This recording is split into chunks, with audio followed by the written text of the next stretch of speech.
नमस्कार, मैं हूं ज्योति प्रकाश रंगा और आप देखना शुरू कर चुके हैं RM न्यूज चैनल। और आप मेरा YouTube चैनल ज्योति प्रकाश रंगा लाइव पर भी सारे व्यूज को देख सकते हैं। आइए डालते हैं एक नजर दिन भर की खास खबरों पर। 67वीं राष्ट्रीय विद्यालय खेलकूद प्रतियोगिता सॉफ्टबॉल 17 वर्ष छात्र व छात्रा में हो रहे हैं रोमांचक मुकाबले।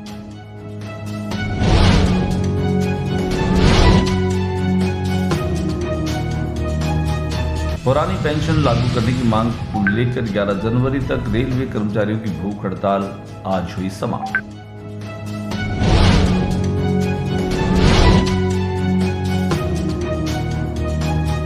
मेडिकल कॉलेज की मानसिक रोग विभाग में कार्यरत महिला रेजिडेंट डॉक्टर के साथ मारपीट के मामले में साथ ही डॉक्टरों ने आज भी हड़ताल को रखा।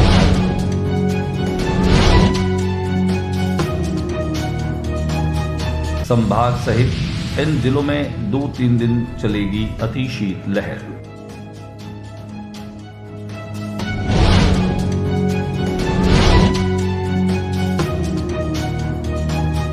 जिला प्रभारी सचिव, संभागीय आयुक्त और जिला कलेक्टर ने विभिन्न ग्राम पंचायतों में शिविरों का अवलोकन कर दी प्रगति की जानकारी।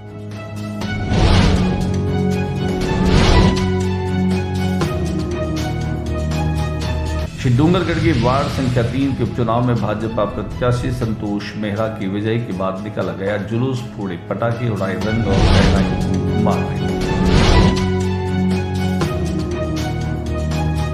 कल्याण फाउंडेशन ऑफ इंडिया ने किया CA बने अभिषेक सेवक का स्वागत।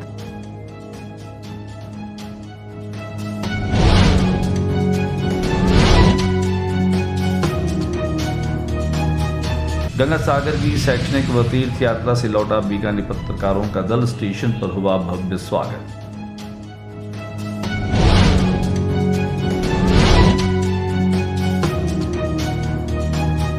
पुष्करणा सावा रंग में 26 चित्रकारों ने बनाए परंपराओं व रीति रिवाज के चित्र। रमक जमक लगाएगा पर्यटकों के लिए प्रदर्शनी।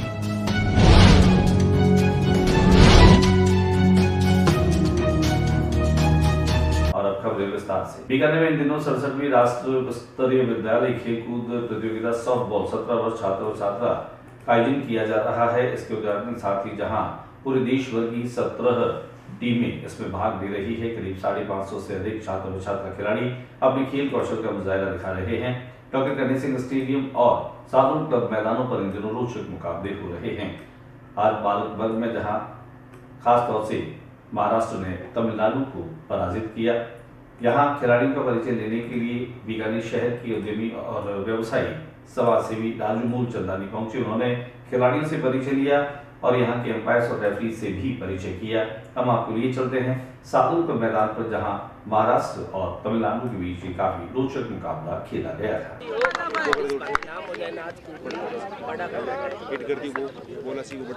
खिलाड़ी वो मणिपुर से आए हैं। खेलों के बारे में कहा जाता है कि खेल जो है वो प्रॉस्पेरिटी को बढ़ाने वाला होता है और आज इस बात ने फिर से चरितार्थ किया है कि अगर खेल का मैदान हो तो कहीं किसी तरह के वाद और विवाद नहीं है। खेल केवल खेल होते हैं। मणिपुर की ये टीम है, मणिपुर इम्फाल से कुछ बच्चे आए हुए हैं, पूरे मणिपुर के अलग अलग जिलों से बच्चे। खिलाड़ियों से परिचय प्राप्त करने के बाद हमने समाजसेवी और युवा व्यवसायी राजू मूलचंदानी से की विशेष बातचीत। बिल्कुल सर, मैं पहले तो बीकानेर में कभी इससे पहले हम देखा नहीं इस तरह का फैलते हुए, और मुझे बहुत खुशी हुई कि बीकानेर शहर के अंदर जो छोटी काशी है अपनी, इसके अंदर इंटरनेशनल लेवल के कोच है यहाँ पे।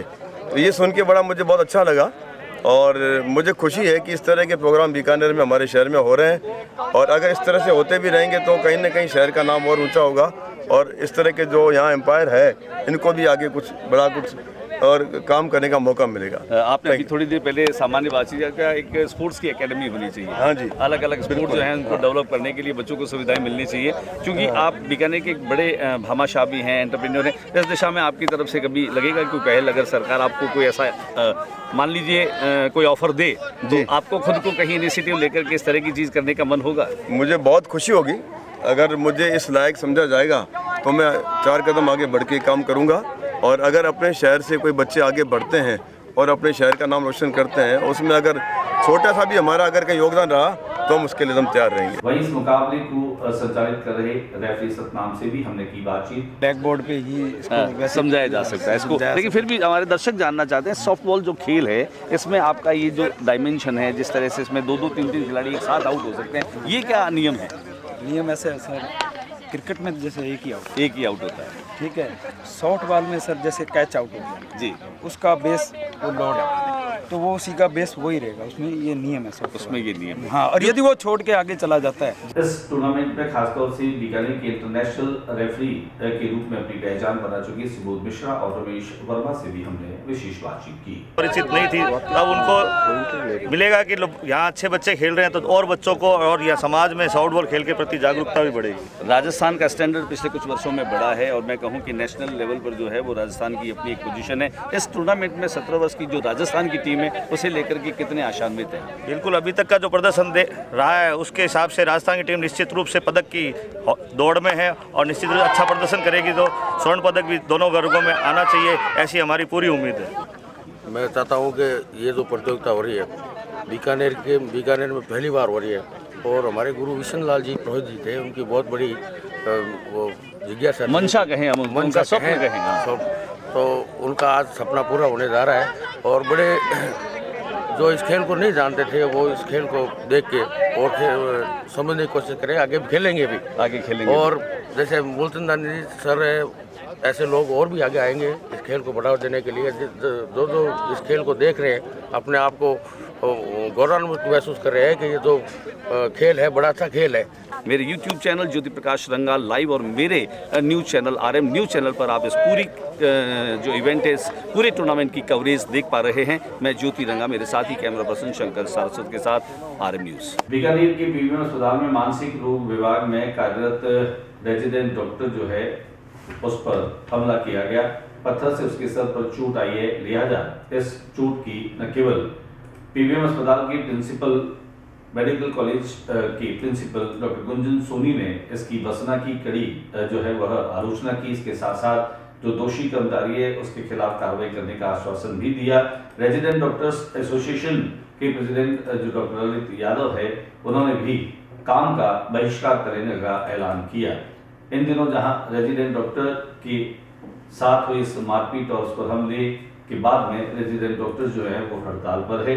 हालांकि प्रयास किए जा रहे हैं कि दोषी व्यक्ति को जल्दी से जल्दी सजा दिलाई जाए और जिसके चलते रेजिडेंट डॉक्टर जो हैं उन्हें फिर से काम पर बहाल किया जाए। लेकिन फिलहाल मामला जो है वह टस से मस नहीं हो रहा और रेजिडेंट डॉक्टर्स जो है उन्होंने कार्य का बहिष्कार कर रखा है। बीकानेर में जिला प्रभारी सचिव आलोक गुप्ता, संभाग आयुक्त उर्मिला राजौरिया और विधायक डूंगरगढ़ ताराचंद सारस्वत जो है उन्होंने इन दिनों विकसित भारत संकल्प यात्रा के शिविर गांव-गांव और ढाणी पहुंच रहे हैं। ग्राम पंचायतों पर चलने वाले इन शिविरों का मुआयना न केवल ये अधिकारी कर रहे हैं बल्कि प्रभारी अधिकारी आलोक गुप्ता, संभाग आयुक्त उर्मिला राजौरिया ने भी यहाँ पहुंच करके न केवल शिरकत की बल्कि इन शिविरों का जायजा लिया।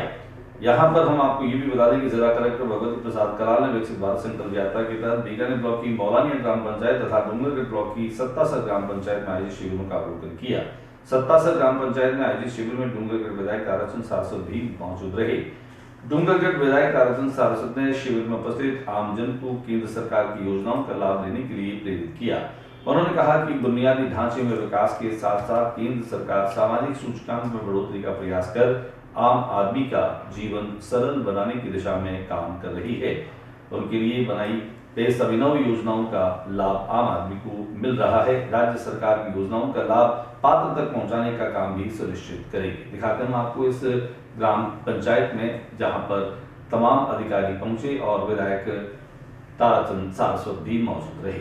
पुष्करना सावा रन में 26 चित्रकारों ने परंपराओं और रीति रिवाज के चित्र बनाए। रमक जमक इन चित्रों की प्रदर्शनी पर्यटकों के लिए भी लगाने जा रहा है।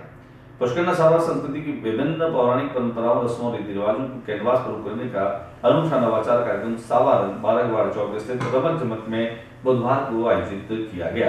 रमक जमक के अध्यक्ष प्रहलाद ओझा भैरू ने बताया कि सावा रन कार्यक्रम में युवा चित्रकार तनया पुरोहित, पूर्वांश पुरोहित, वीनस ओझा, नेहा ओझा, विजय श्रीरंगा, आरती भादानी, पुलकित हर्ष, मंगला ओझा, गणेश रंगा, केशव जोशी, आशुतोष व्यास, युक्ता भादानी, प्रज्ञा आचार्य, केशव दत्त ओझा, नवीन बोड़ा, योगेश रंगा, लेखक व्यास सोनाली व्यास, युवा चित्रकारों के साथ वरिष्ठ चित्रकार डॉक्टर राकेश किराड़ू, मां से योगेंद्र कुमार पुरोहित और राम कुमार भादानी ने भी बिरध विनायक से शुरू कर बाट, बड़ी सगाई, रस्म, विवाह, लग्न पत्रिका, छिंकी, खोला, टीकी, बड़मेला, बड़पापड़, हल्दी, खिरोड़ा, विष्णु रूप में तैयार बीत और खिड़किया पाग में सजे दूल्हे के चित्र बना करके और इस शानदार सावा रंग को सजाया।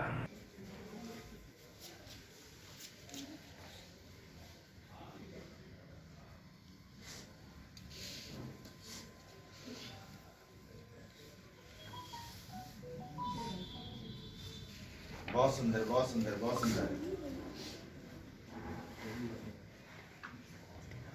ओल्ड पेंशन स्कीम को लागू करने की मांग को लेकर के और रेलवे एम्प्लॉइज यूनियन ने अलग अलग तरीके से भूख हड़ताल का आह्वान किया था। 8 जनवरी से लेकर के 11 जनवरी तक यह भूख हड़ताल रही। मुख्य जो आंदोलन है वह मंडल रेल प्रबंधक जो कार्यालय उसके मुख्य द्वार के बाहर ये लोग भूख हड़ताल पर बैठे थे। इनका ये भी कहना है कि जो न्यू पेंशन स्कीम है उससे सभी लोगों को और कर्मचारियों को भारी नुकसान है, लिहाजा अपनी इस मांग को लेकर के ये भूख हड़ताल पर रहे। आज यह भूख हड़ताल समाप्त हुई। बंद करो, नई पेंशन स्कीम बंद करो, संयुक्त मंच जिंदाबाद, जिंदाबाद, जिंदाबाद। राजस्थान प्रदेश में शीतलहर से अभी जो है वह निजात नहीं मिलेगी। मौसम विभाग के अनुसार अगर माने तो आने वाले 3-4 दिनों में और शीतलहर बढ़ने की संभावना है। हालांकि पिछले 10 दिनों से भगवान भास्कर जो है वह बहुत कम समय के लिए अपना दीदार करवा पाते थे, लेकिन आज सुबह से ही दिन साफ रहा और अच्छी धूप रही। लेकिन मौसम विभाग की माने तो आने वाले 3-4 दिन जो है वो सर्दी से कहीं राहत और निजात नहीं मिलने वाली है।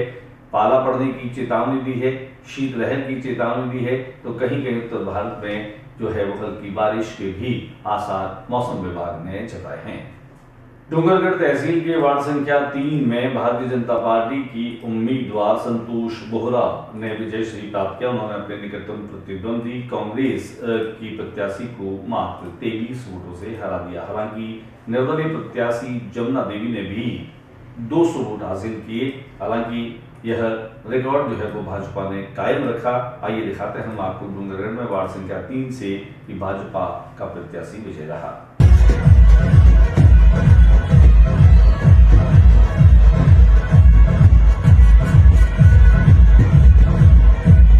हाल ही में चार्टेड अकाउंटेंट का परिणाम घोषित हुआ। उसमें बीकानेर के अभिषेक सेवक के चार्टेड अकाउंटेंट बनने पर और पास होने पर कल्याण फाउंडेशन के द्वारा उनका स्वागत और अभिनंदन किया गया। गौरतलब है कि हाल ही में चार्टेड अकाउंट का यह परीक्षा परिणाम घोषित किया गया था। इस फाउंडेशन की निदेशक कामिनी बिमल भोजक मैया ने कहा कि सच्ची लगन और एक बिंदु पर तय आपका लक्ष्य, अगर आपको अपने लक्ष्य की ओर दिखता है तो आपको अपने लक्ष्य को पाने में कोई रोक नहीं सकता। ये साबित करता है कि बीकानेर के लाडले अभिषेक सेवक ने आज उनकी सफलता का शोर गुंजायमान है और वो सभी को गर्वित करने वाला पल है। वरिष्ठ समाजसेवी आर के शर्मा ने कहा कि अभिषेक सेवक की सफलता ने बीकानेर में जो डंका बजाया है वो पूरे भारत में सुनाई दे रहा है। वरिष्ठ समाजसेवी दुर्गादत्त भोजक और पुरुषोत्तम सेवक ने कहा कि अभिषेक सेवक ने आज परिवार और समाज का ही नहीं अभी तो पूरे बीकानेर को हर्षित किया है। दिखाते हैं आपको अभिषेक सेवक के अभिनंदन की कुछ झलकियां। और तीर्थ बार बार गंगा सागर एक बार, ये कहावत है। गंगा सागर तीर्थ करने वाले उन लोगों के लिए, भक्तों के लिए जो गंगा सागर की यात्रा करके आते हैं, उस तीर्थ को करके आते हैं। बीकानेर में भी गंगा सागर की शैक्षणिक और तीर्थ यात्रा से बीकानेर के पत्रकारों का दल स्टेशन पर लौट आया और बीकानेर लौटने पर उनका जोरदार स्वागत हुआ। Journalist association of Rajasthan jar के बैनर तले शैक्षणिक भवनों पर कोलकाता गया 26 पत्रकारों का दल बुधवार को यात्रा से पुनः लौट आया। बीकानेर में पत्रकारों के इस दल ने गंगा सागर तीर्थ यात्रा की भी और इसके अलावा कोलकाता में पत्रकार संगोष्ठियों सहित जैन समाज के वार्षिक उत्सव व 55वें रेडीमेड गारमेंट समिट में भी भाग लिया। भ्रमण के दौरान पत्रकारों ने पश्चिम बंगाल की संस्कृति को समझा और सीखा। रामकृष्ण परमहंस और स्वामी विवेकानंद के सनातन धर्म और भारतीय संस्कृति में योगदान को आत्मसात किया। ऐतिहासिक विक्टोरिया मेमोरियल म्यूजियम में रखी पुरानी दस्तावेज, तस्वीरों आदि की जानकारी कुल मिलाकर के यह एक यादगार यात्रा रही, जिससे करके और बीकानेर के तमाम पत्रकार आज बीकानेर लौट आए। आज के बुलेटिन में बस इतना ही। अगले बुलेटिन में नई गतिविधियों के साथ इस समय इसी चैनल पर फिर मुलाकात होगी। लेकिन RM न्यूज चैनल पर तमाम नवीन घटनाओं को और वीडियो को देखने के लिए मेरे YouTube चैनल ज्योति रंगा लाइव को प्लीज सब्सक्राइब कीजिए और मुझे सुझाव दीजिए कि आपको हमारा न्यूज चैनल और बुलेटिन कैसा लगता है। तो प्लीज आप सब्सक्राइब करना मत भूलिएगा और अब दीजिए इजाजत। नमस्कार।